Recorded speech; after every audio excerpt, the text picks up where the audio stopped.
lesbian, gay, bisexual, transgender atau akronimnya LGBT dianggap sebagai satu cara hidup yang bertentangan dengan fitrah.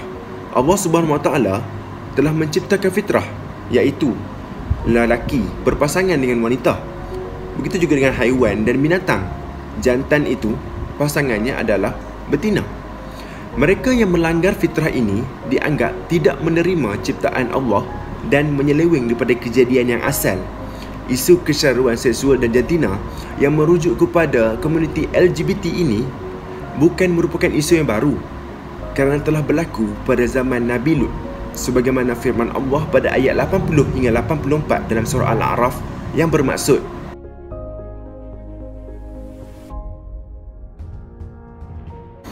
kaum Nabi Lut ni kaum yang pertama yang melakukan jenayah homoseksual.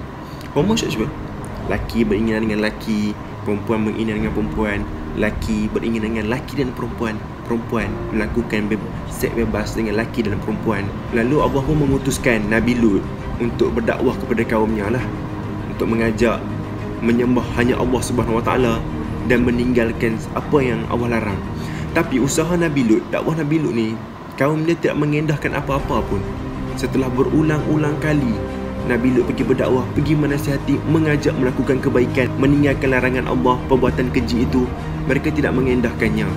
Lalu Nabi Lut pun berdoa kepada Allah untuk minta bantuan. Lalu Allah pun memakbulkan doa Nabi Lut. Dia mengutuskan malaikat untuk menimpakan azab kepada kaum Nabi Lut yang kuat itu. Apa itu lesbian? Lesbian ni dia merujuk kepada wanita yang ada tarikan seksual terhadap kaum sejenisnya, wanita juga, ataupun dikenali sebagai perempuan homoseksual. Kemudian, apa itu gay? Gay ni merujuk kepada lelaki yang mempunyai tarikan seksual terhadap kaum sejenisnya, lelaki juga. Lelaki suka dengan lelaki ataupun dikenali sebagai lelaki homoseksual. Apa itu bisexual?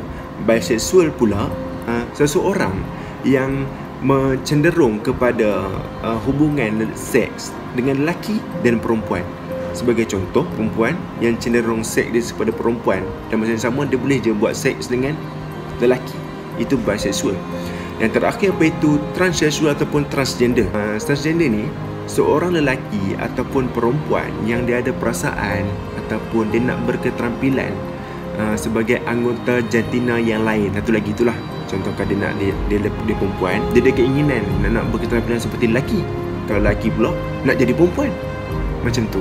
Dan kadang-kadang ada setengah individu yang sanggup melakukan pembedahan untuk menukar jantina. Seperti yang viral sekarang, orang tahulah, semua tahu di Malaysia viral Nur Sajat, ataupun nama sebenarnya Muhammad Sajat Kamaruzzaman. Dia merupakan transgender ataupun transseksual yang sanggup melakukan pembedahan untuk menukar jantina. Okey, oleh demikian, apakah pendekatan dakwah ataupun cadangan yang sesuai yang mampu kita nak ubah perjalanan hidup mereka ni, golongan-golongan ni, LGBT ni, untuk menjadi lebih baik ataupun kembali kepada jalan yang benar, jalan yang asal, berlandaskan ajaran Allah Subhanahu Wa Taala. Assalamualaikum warahmatullahi wabarakatuh. Nama saya Wan Abdul Fattah bin Ibrahim, nombor metrik 050894. Kita akan membincangkan mengenai bagaimanakah pendekatan yang sesuai terhadap golongan-golongan LGBT ini. Yang pertama adalah melalui pendekatan qaulul layyin, iaitu pendekatan secara lemah lembut. Seperti yang kita boleh lihat, Ustaz Ibilyu, bagaimana beliau mendekati golongan-golongan LGBT ini. Dan saya juga tidak suka kepada mereka yang menyalahi orang lain apabila benda ni berlaku. Sedangkan golongan ini berjiwa lembut sebenarnya. Jadi mereka akan tertarik dan akan berubah melalui dengan cara kelembutan. Kita ni tidak menerima kemaksiatan yang dibuat tu, tetapi kita ni hendak mengubah mereka dengan mengajak mereka dengan cara yang lebih baik. Jadi pendekatan yang kedua adalah melalui al-mujadalah al-husna, iaitu perdebatan dan juga perbahasan dengan cara yang baik. Jadi apabila pendakwah itu menghuraikan sesuatu masalah, jadi mad'u itu akan serta-merta akan melontarkan pelbagai persoalan bermain di minda mereka yang mungkin agak keterlaluan, tetapi pendakwah itu perlu menjawab dengan menggunakan huraian hujah yang bernas dan juga gaya penyampaian itu yang sesuai dengan gaya bahasa yang mudah difahami bagi madhum itu. Kemudian berkaitan dengan diskriminasi terhadap golongan ini, mungkinlah antum semua akan melakak Sajak tu macam mana boleh menari sana, menari sini. Syafiq Ilyas berjaya menjual produk.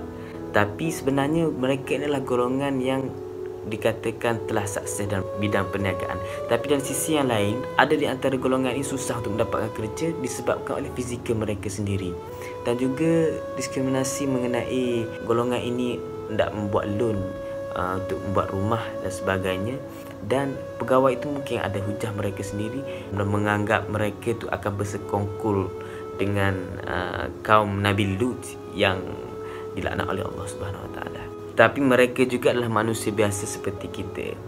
Dan saya ini bukanlah hendak menerima mereka semua ini untuk berkahwin sama jantina mereka, tetapi kadang-kadang kita ni tidak tahu spiritual journey kita ni macam mana, bagaimana. Mungkin mereka ni telah diuji oleh Allah dengan cara sebegini, tetapi yang akan datang kita tidak tahu apabila mereka berubah, apakah kebaikan yang akan dibuat. Sebab ini mungkin lebih baik daripada kita ataupun sebaliknya. Jadi itu saja dari saya. Assalamualaikum warahmatullahi wabarakatuh.